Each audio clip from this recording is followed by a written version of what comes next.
Welcome to the Four Worlds podcast from Tomorrow's World Today. We're diving into the latest in tech, science, and sustainability, from nature's mysteries in the world of inspiration to the hands-on crafts of creation, the bold breakthroughs of innovation, and the scaled-up wonders of production. This is your ticket to the stories shaping tomorrow. Franci, thank you so much for joining us and hopping on the show. We're really excited to have yourself and Birdbuddy on with us. Thank you. Yeah, I'm very excited to be here. Always great to talk about Birdbuddy and meet people who are interested in Birdbuddy. Absolutely. And I think you're reaching the right target audience for that one. Let's jump right into it with talking about who you are and who Birdbuddy is. Okay, so my name is Franci. I'm one of the co-founders and the CEO of the business. I am, for whatever reason, super excited about getting people connected with nature through digital stuff. I've founded a couple of other businesses before Birdbuddy that were all very much in this area, right? So getting people excited and connected with real things, primarily nature, through digital kind of means. Birdbuddy started in 2020 with a beautiful Kickstarter campaign, right? That was a very, it was just amazing. Like thinking back, right? How many people actually came in to support us and to engage. We built like an audience of about 50,000 people in a matter of 2 months as we kind of started to go out with this idea, right? And it was really kind of an organic thing that just kind of happened once we started showing it to people and getting people engaged. Launched the Kickstarter late 2020, funded it in 2021, so that's when you completed because it was like a 2-month campaign. And then, very quickly grew to where we are today, which is a team of about 60, 70 people doing amazing work and shipping hundreds of thousands of units that get people connected with nature and excited about birds. So that's, it's really, I feel extremely fortunate to be able to build this business. You took my next question out of my mouth. How did Birdbuddy start? But hearing about that journey, that very quick journey that it took, what did that mean to you, and how did that feel when you come up with this idea, get it ready on Kickstarter, and then quickly get it and make it and come to fruition? What was that feeling like? It's such a blur, honestly, because it was all so intense and so fast. Like building a hardware business is hard, period, right? Whether you love it or you hate it, it's easier if you love it, right? But it's hard regardless. So there was a very short, like the honeymoon period was very short, I'm trying to say, right? So that was like, yay, this is a beautiful business. People love the product, right? Now we have to build it. And then, everything happens, which is extremely intense and complex, kind of trying to pull together everybody that's required to be able to build this product, right? Which is not a super sophisticated like electronically type of product, but it's sophisticated enough and it's a complete novelty, right? You have nothing to lean against, right? There was no product like Birdbuddy. There were no products helping people, take photos and AI recognition of birds and nature around the home before Birdbuddy, so we were really kind of trying to, invent this from scratch. And that was hard, right? And even today, being kind of the category leader and like a bit of a market maker in this space, right, is actually hard because you have to really think hard about what people actually want, right, and then try to build it. Just hearing about that and hearing that journey, hearing how it all started, let's go into what eventually Birdbuddy became and what you do, what you make. Just give us a quick overview of some of the products and, what they do and how it connects people with nature. Totally. Yeah. So Birdbuddy is a connected bird feeder, right? It's effectively, you can think of it as a bird feeder with a ring type doorbell camera, right? That as a bird lands, it takes photos, it sends you a notification, it recognizes the species through AI, and then it also, at this point, it's a pretty compelling experience, actually. It started out as a pretty kind of bare bones, as I've described it, but right now, there's a lot of meat on that bone as well. You can go pretty deep, you can engage, you can learn, right? You can share. It is very much a family experience, is what we've learned, right? Birdbuddy is a household product. People very often buy it for a loved one, for a spouse or a parent, right? And they enjoy it together, which is beautiful, right? And we've had a lot of people share. So, for example, like a child buying it for a parent, we've had a lot of people share stories about how they're now texting their parents more than they have in years because they're both connected to this, beautiful product, and they both got the same content, and then they chat about northern cardinals and flickers and all that stuff. And it's really there's a lot of emergent stuff that happened over the past couple of years that we didn't quite expect, and they surprise us, but they're beautiful. But yeah, so that's the hero product, right? It's a bird feeder with a camera. From the beginning, the core design intent behind the product was that the camera is modular. We call it a nature cam, effectively. The purpose or kind of the ambiguity there is intentional, because we want this product to be broader, right? It's not just for birds; it's also for potentially butterflies and bugs and all nature on your home. We've launched a hummingbird feeder last year, right? We're now going to start shipping the bird bath product. So, and even the bird bath, I almost kind of see as a water product, right? Because it's a nutrition for all wildlife, like butterflies need water, right? And all sorts of creatures need water in your backyard. But yeah, bottom line, helping people connect with all nature in their home, around their home, right? And we're trying to design the ecosystem in a way that is very flexible and adds value to our customers kind of across multiple years. Yeah. Yeah, it's clear that you have a passion for this, and that idea to create this obviously came from somewhere. We have four worlds here that we like to discuss: inspiration, creation, innovation, and production. And the theory is that all of those drive one another. So when we're talking about this idea, what inspired that creation? So, I mean, that could be a very easy story, or it could be a super complex story, right? There's two. I can just say like two words and I can explain it, and the other one is pretty long, but I'll try something in between. So, effectively, Birdbuddy happened over a beer. I came back from LA in 2019 because one of my previous startups was invested in by Snapchat, right? So I spent some time in Venice working with them. A beautiful product, I still love it, but it was very hard to find like a proper product market fit for. And I came back to Slovenia just looking for something to do, right? And we were drinking beer December 2019, and an old friend of mine just casually throws out this idea of a birdhouse with a camera, right? It stuck to me immediately because the product I was building previously, or the startup I was working on previously with Snap, right, was about creating kind of these Pokemon Go experiences in the real world, right? So a platform for building experiences in the real world with elements of chat fiction and augmented reality and location-based. And the purpose was to get people to engage with the outside, right? And to kind of use digital to get you to engage with the physical. And this is exactly what Birdbuddy is, right? And that's always been my passion. Any project that I've ever worked on was kind of in this direction. I guess it has something to do with the fact that my dad was a founder of one of the largest national parks where I come from, right? So in Slovenia, he took me out a lot, and got me excited about conservation and biodiversity and preserving habitats. And as I grew up, I fell in love with all things digital, and this is kind of my I guess passion to try to merge those two things together. So it kind of felt like it had to happen that way. But it also feels kind of random. But at the end of the day, it's probably not very random, right? So, yeah. Right. Look, everything happens for a reason. It seems like it's more than often over a drink or two. So we love that. Correct. So just hearing about that story of how you were created, where that idea came from. Let's talk about the products itself. One of your mainstays is the smart bird feeder. We touched a little bit on that. Dive a little more deep into its capabilities and what users could actually experience with it.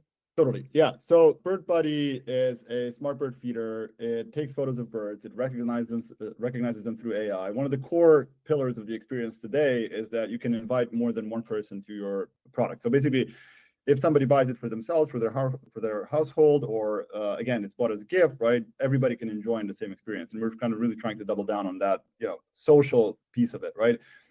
There is a bespoke and something we've invested in quite a bit, which right now is something that probably you can do with various different LLMs really well, and we're also trying to investigate that. But we have custom profiles for each bird, right? So basically, if you kind of collect or unlock a northern cardinal or a blue jay, right, you will get a custom profile that has this, I think, a pretty fun mix of educational and fun content, right? That's not too dry. One thing we really try to avoid is to link people to Wikipedia, right? Because that's just not, we're trying to get people excited about nature, and we're trying to kind of reduce the barrier of entry, or make it just, compelling enough and rich enough that it's nice, but not, too overwhelming. But yeah, so you can learn about birds, you can connect with people that are kind of in your social circle, right? Especially people that you really love, you're sharing kind of this experience with. And then one of the things that we're right now trying to explore, that's kind of not on the hardware product side, because on the hardware product side, the main exploration for us is really how much nature can we unlock, right? So how much we can allow you to get close to everything that's living, around your home. There's like 100 different species of life around like an average US household, right? And we just want to unlock as much of that as we can. But on the software side, the goal is to try to connect people through the Birdbuddy experience that are also outside of your household, right? One thing we've learned from our customers is that people really care about the nature that's in their neighborhood, right? Especially that's around their home, but also in their neighborhood. You are much less connected, and that makes a lot of sense, right? But it's not something that's maybe like immediately obvious. You feel a lot less connection with something that's like in another state or country, right? It's nice to look at like a BBC or whatever documentary, right, where there's like some exotic species that you're learning about, right? But if it's kind of general purpose nature, right, or something that's pretty broad, right, you're not going to really pay that much attention if it's not really around your home. So really trying to figure out how to get people connected within the Birdbuddy platform that are close to each other, that really care about kind of the same nature that's close to them, right? That's kind of at the core of it. Other than that, right now, family is the main unit. That's the beautiful experience, right? Really sharing the love of nature that's within the household. No, that's really special because it really connects you with what's right outside your door. You use Correct. BBC documentaries as an example. That may be in a different country, but it really makes it special when it's in your own backyard. It really does. Yeah, totally. And talking about those species and unlocking them, I loved your reference to something like Pokemon Go, unlocking these species. Where does the species identification end? Is it endless? How many does it identify?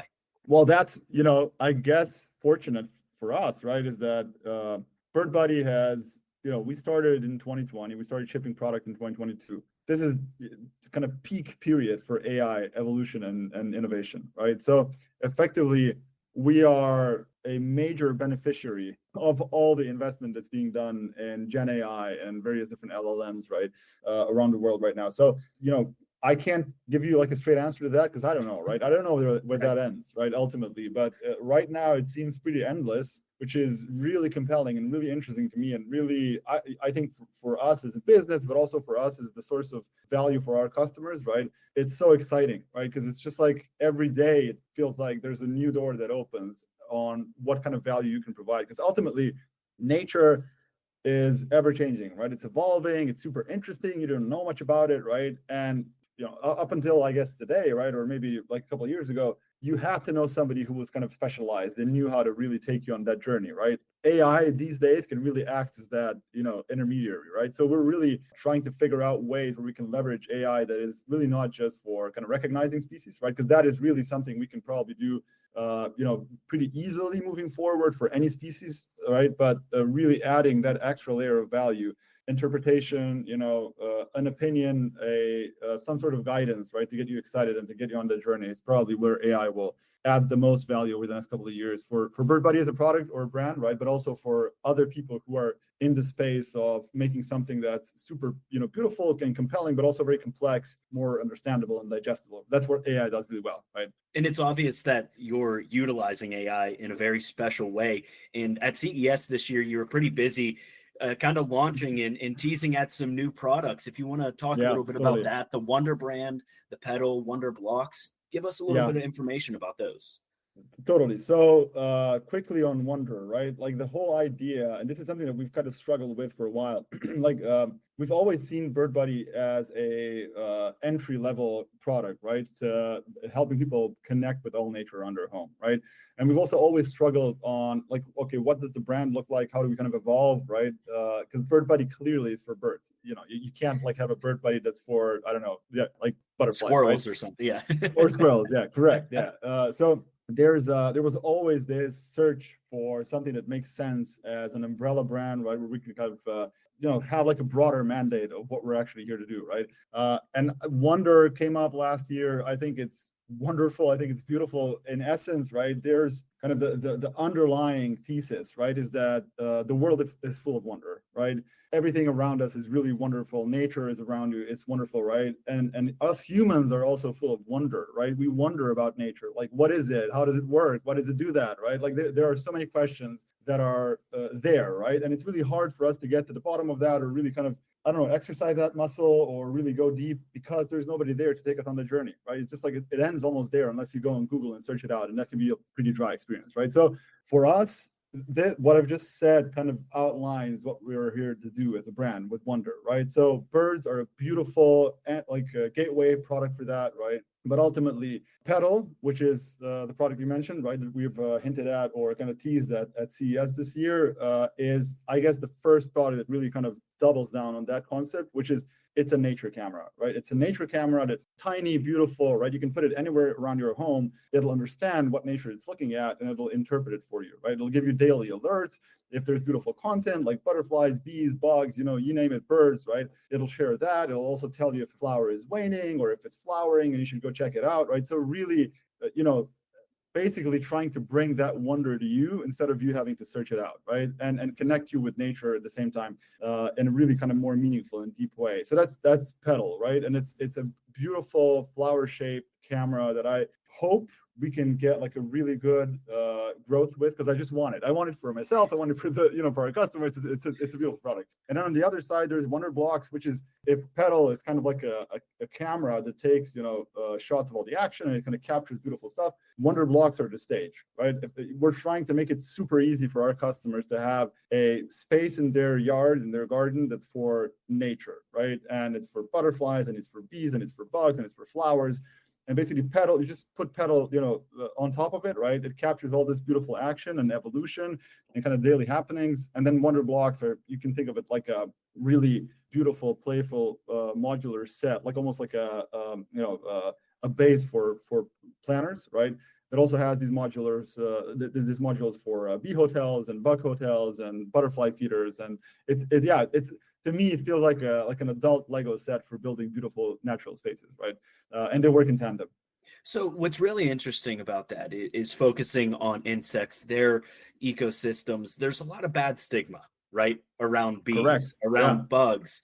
So how does this kind of open up people's interest in these insects, in their role in an ecosystem, in their role in a wildlife? 100%. And I think that this is something that we'll have to figure out. I don't have an answer to that yet, right? Sure. So I know that even for birds, right? I'll use squirrels as an example, because I think they're a great example in this case. So our customers, right? So Birdbuddy customers, people that buy a Birdbuddy smart bird feeder, people that feed birds in general, don't really like squirrels that much, right? And the reason for that is that you put seeds in a bird feeder, whatever bird feeder, and squirrels come and they mess it up. They destroy your bird feeder potentially, right? And it's just you only see mess coming out of it, right? What happens if you have a Birdbuddy, and we've seen that with a lot of our customers, which is kind of, again, something that we didn't expect, but it's beautiful, is people tell us Birdbuddy has changed our attitude towards squirrels, because, okay, we see a mess, but we also have really cute photos that come with it, right? So basically, bringing people closer to that, right, and making them appreciate it, seeing the personality in these kind of tiny little creatures, right, really changes the perception of it, right? And it's no longer, to your point, like an insect, right? Because the insect really has like a bad connotation, right? But it's like a beautiful butterfly, or it's a bug, or it's a caterpillar, or like it's a bee. Like, all of these things are really special, right? And the more you know about them, but again, knowing is not like a Wikipedia article, but is like a very carefully dosed, a stream of information. The more you appreciate it, right? And beautiful photos help as well. So that's kind of the bet, right? Is that we can do for bugs what we've done for squirrels. You see, and that's kind of what I was asking, and I think that it's going to do that job, in my opinion. I think it's gonna, open up people's minds about the little parts of the ecosystem and little parts of the wildlife that we may forget or maybe a little scared of. Yeah, totally, right. And we take it for granted, but it's a critical piece of the biodiversity around us, right? So there's a lot of talk about the die off of bees, right, and other important pollinators, and that is actually a huge agricultural issue as well. There are huge budgets for agricultural companies, right, that are all about supporting pollinators, right? But that's for business, right? And here, like with Wonder, with Petal, with Wonder Blocks, we're kind of trying to democratize that a little bit, right? And give everybody the tool to be a part of that solution. And they actually can, right? If everybody had like a little bit of a space for nature in their yard, and it's all it really takes is like a flower bed, right, with native plants and berries and things like that. Life comes if you have that. We're trying to make that super simple and maybe even beautiful and compelling from a kind of product experience point of view. Which is a great point and seamlessly goes into my next question. How does BirdBuddy aim to kind of contribute to bird conservation and scientific research and wildlife conservation in general? Totally. So the biggest impact that we're already making, and I think we'll always be making, is just getting people to appreciate it, right?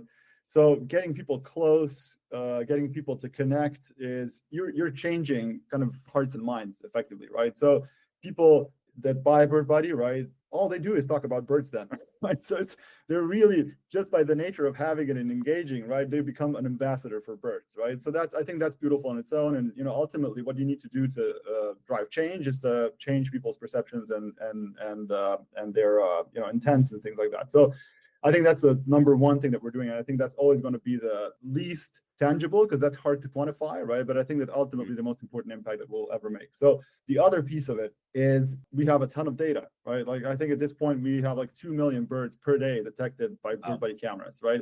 And we have yet to figure out exactly what the best way to engage with academia is to make the best use of that data sets, right? Of those or those data sets. But we've seen our customers actually take that data because it's live, right? People can download it and they can use it to use that data to analyze bird migration pattern changes, bird population changes, right? And the more that global warming and climate change in general, right, creates major changes in habitats, right, the more that's important because it's pretty hard for like analog ways of measuring bird population changes and bird migration pattern changes is you have to capture a bird, you have to ring it, you have to release it, and you have to capture it again, right, and look at the ring. So that is extremely labor intensive, it's expensive, it's also not super scalable, and it's something that we can work around and help make better, right? And it's something we've already done, but like keep in mind, right, BirdBuddy's been on the market for 2 years. Yeah. Right, it's a relatively new concept, it's a relatively new product, and it'll take a while for researchers and academia to kind of catch up and start really leveraging this data as much as they can, right? That was exactly my next point. I mean, this is still, at the face of it, a very young company, so there's still so much room to gather that data and 100%. try to contribute to other things for conservation efforts as well. Do you have any personal stories or maybe someone close to you with someone's experience using BirdBuddy and how they connected with nature? Totally, yeah. I was just in Phoenix with a family that has gotten to appreciate like exactly what I said earlier, right? So they live in like an outskirts of Phoenix, right? They have a BirdBuddy. I think they got it as a gift. Before having a BirdBuddy, they, especially the mom, I think, really didn't appreciate birds as much because it was only doves, like morning doves, right?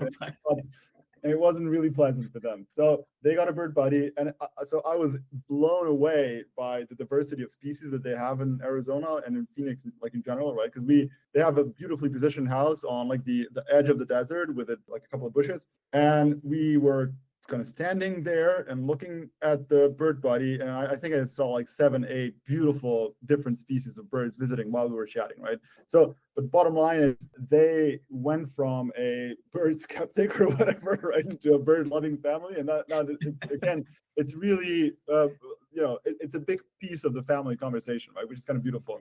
And then there are other instances where again people reaching out to us and telling us their stories, right, how important BirdBuddy is for the people in their care at hospitals, right, or hospices, or schools, right, where people just can't go out, right, and they can't engage and they can't connect. And having a BirdBuddy that's outside that they can see, right, but then have this content come to their phone is beautiful, right?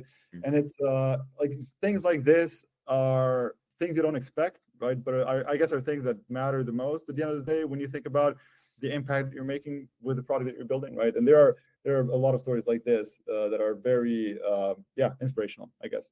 Right. I mean, it just opens up so many avenues. I mean, just as the example, as an education purpose, having it in a classroom and putting it on a projector or something like that. It really just opens up so much. So we here at Tomorrow's World Today, we love sustainability.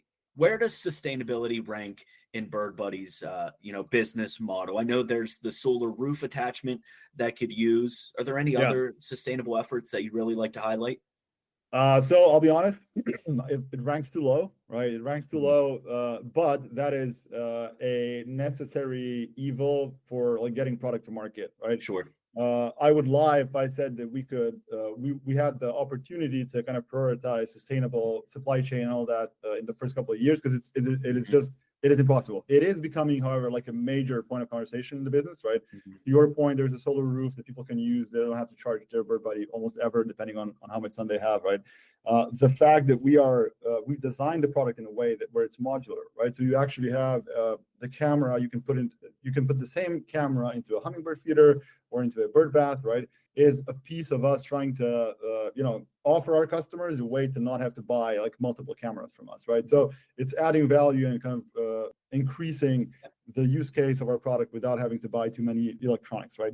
We are currently exploring options to ship biodegradable units, right? Which that is super compelling to me, but it's something we have to test with the market because, it's an outdoors product, right? It has to be weatherproof, obviously, right? And then if you make it biodegradable, by nature, it'll degrade. So it'll a couple of years and it'll start falling apart. But, we can give our customers the choice, right? So you can buy this, it's going to be slightly more expensive, but, for $10 in 3 years, we'll ship you a new one, right? So you have that peace of mind, right? And that's something we're really kind of now trying to innovate on. But it is definitely hard to make that into the, top priority or in the top priorities because there's a lot of challenges in getting product to market without that, and that almost makes it impossible to price it at a level where people would buy it, right? Right. No, I appreciate your transparency on it. And, again, we'll go back to it. Young company. I mean, in the future, technology will advance. You really don't know where it'll go. So maybe more avenues may pop up. Another thing that we really like to talk about is as failure as a necessary step into creating something. Are there any challenges that you could think of starting the company, coming out with new products that you faced, and how did you kind of overcome that? So Birdbuddy on its own, right, was a total outlier when it comes to that stuff, right? Because it went from a birdhouse with a camera, right, in December 2019 to doing some product market fit testing and building a website and trying to figure out if there's a demand for product, and everything was just insanely well performing. So clearly we've hit on something there was a lot of energy there, right, that nobody was tapping into. So that's very rare, right? So you rarely get an opportunity to start something that just has this major, massive pull from the market. But Birdbuddy is not my first company, right? And I've learned that failure is a normal part of building businesses, and even within Birdbuddy, right? After we've had the original Kickstarter campaign and then started shipping, right? We have done a lot of searching, like soul searching, right? And product market fit searching, and like wonder, right? Who are we, right? What are we here to do? And that was a massive process of iteration, right? And I'm very comfortable with failure, right? And that's kind of a natural part of evolving, even within Birdbuddy, right? So Birdbuddy, the first kind of iteration of it, right? And just the fact that there was so much excitement around the core kind of product concept was special that way, right? After that, it is if you don't fail, you don't try, basically, right? And obviously you have to be ready for that, and that you should almost kind of want it, right? You want to try it. You want to see if it works. It'll likely not work, but that needs to be kind of a part of the process, right? Yeah. I really think that for any entrepreneur, right, the biggest inflection point is getting to a point where you're very comfortable with failure and you're very comfortable with letting go, because when you start something, it's your baby, right? It's like, this is really special, it's my idea or something, right? And then it doesn't quite work out the way you wanted it, right? But you still wanted to make it work, and then you spent like 5 years working on something that nobody wants, right? And I guess that's a natural like rite of passage for an entrepreneur. You have to go through that, right? But once you're through it, I think you should really embrace it and just be okay with things not working out the way you've intended. And just using trying as an initial step leads us into the future. Are there any avenues or opportunities with technology as it advances, implementing those new technologies, a little more advanced technologies for, let's say, augmented reality, virtual reality? Are there any plans for that? Is that something that interests you for Birdbuddy? I think at the core, our goal right now is to try to find ways to make real things as compelling as we can, right? To find what's the least amount of like alerts or notifications or outreach that we can do to keep you engaged and excited and engrossed in a way, right? one of the ways I like to frame what we do is like, we want to give nature a chance to compete for our attention. Our attention is under an insane attack, right? Everybody's trying to steal like 5 minutes of screen time here and there, right?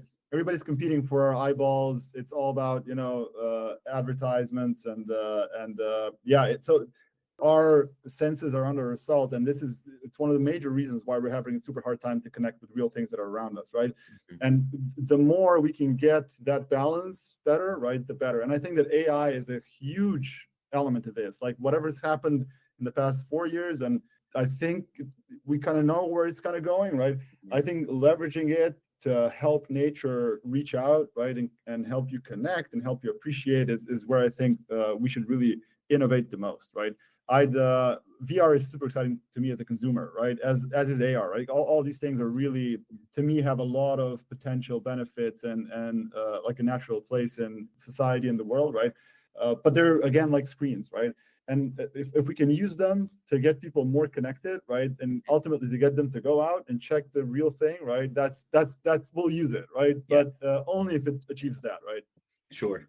And keeping all of that in mind, you mentioned, 4 years down the road. Let's go 5 years. How do you see Birdbuddy evolving over those years as, again, technology continues to change? Yeah, super small cameras, like tiny cameras, really, right? That don't need to be powered, like maybe like if it's solar powered, but with a tiny solar panel, right? Something that's very easy to put anywhere around your home and close to nature, right? And that can be a bird's nest or a fountain or a pond or a bird feeder, right? It doesn't matter, right? Just put it there. So like these tiny little cameras that get you very close to nature and get you really connected, right? I think technology is clearly moving in that direction, right? Everything's getting smaller and more power efficient. Batteries are getting better, right? So I think that's in the future, and I think that's the way I see us really kind of delivering the most value to our customers, while at the same time building the biggest business we can, right? Because obviously that's also a goal, and I think that's really, for Birdbuddy, one of the most beautiful things is that I see our success and our growth as directly related to the impact that we're making, right?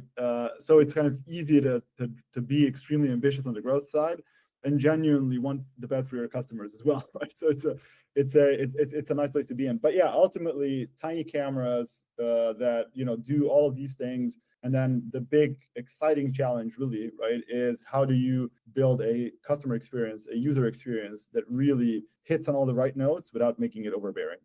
Just kind of this beautiful layer of connection with all living things around you, right? And that's what kind of wonder is really there to do. No, that's incredible, and we're really hitting home on the future of uncertainty. What is the future look like that you know of, that people should be excited for? Anything that you are working on that people could expect in the near future? In the near future, we have a couple of things. Yeah, so I've already talked about Petal and Wonderblocks, right? Mm-hmm. So Petal, this beautiful flower-shaped camera that gets you close to nature. Wonderblocks, effectively like you can think of it like a beautiful raised bed for pollinators, right? But really beautiful and modular. But anyway, like these are very close. We're actually going to be launching a Kickstarter campaign for those.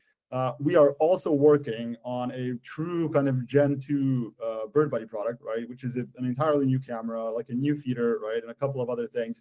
I don't think I've talked about that publicly yet, but it is really exciting, and I think everybody's expecting us to be doing this, so it's not something I need to be hiding. But like that, I'm super excited about, right? Because it really doubles down on that modularity piece of it, right? Even to our earlier conversation about sustainability, the new product will be totally detachable from the battery, right? So effectively, you will be able to just buy a battery replacement, which to me, like, is the biggest negative sustainability impact, I guess, for the current product line. You cannot remove the battery, right? So basically, when that dies, the product dies, right? With this new product, you'll be able to do that, which I think is great. But that's really for kind of this year, or let's say the next 16 months, right? Getting a new product to market that is really a major kind of Gen 2 upgrade for the Birdbuddy product line, and then working on Petal and Wonderblocks, as a I don't know, like maybe as a Gen 3 kind of product, right? Sure. No, we're excited to see where it goes. we really encourage everyone to be excited and follow what you're doing and just be ready for, those new advancements and those new products. Now let's talk about the meat and potatoes as we wrap this thing up. How can people order a Birdbuddy? Where can they find you? And talk a little bit about that subscription tier and how that works as well. Awesome. Yep, happy to. So Birdbuddy, you can buy it on birdbuddy.com. So birdbuddy.com or mybirdbuddy.com. You can also find us on Amazon. It is a beautiful product. I think that one of the key things that we've really strived to do from the beginning is we want to offer a free experience. So what I mean by that, no subscription, right? No monthly or yearly subscription ties, right? That offer 90% of the experience, right? I want our customers to be able to have the core Birdbuddy experience as much as we can afford to allow it, right? Without having to pay us any monthly subscriptions. But there are things that we are offering that we just cannot subsidize effectively, right? Because we're selling you a hardware product, right? You're using it on a daily, which is also beautiful, right? But at the same time, it means quite a bit of cost to us. So Birdbuddy has an amazing retention, right?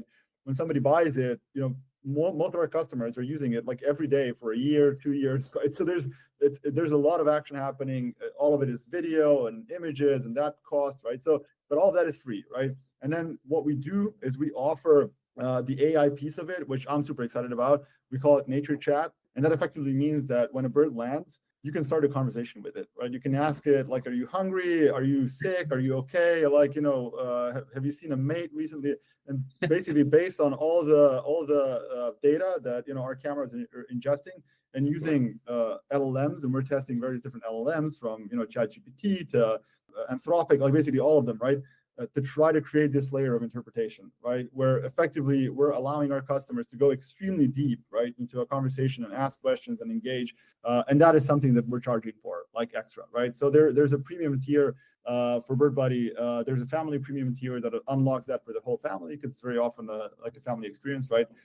But the core feature set is free, and this is something that we intend to keep forever. Yeah, it's really important to us that if you buy a Birdbuddy, you can have a really compelling core experience without any extra cost. No, that's great. We're really excited to see what the future holds for Birdbuddy, and I'm sure you are yourself. So thank you again for jumping on, joining our show. This has been a wonderful interview, Franci. Thanks, Steve.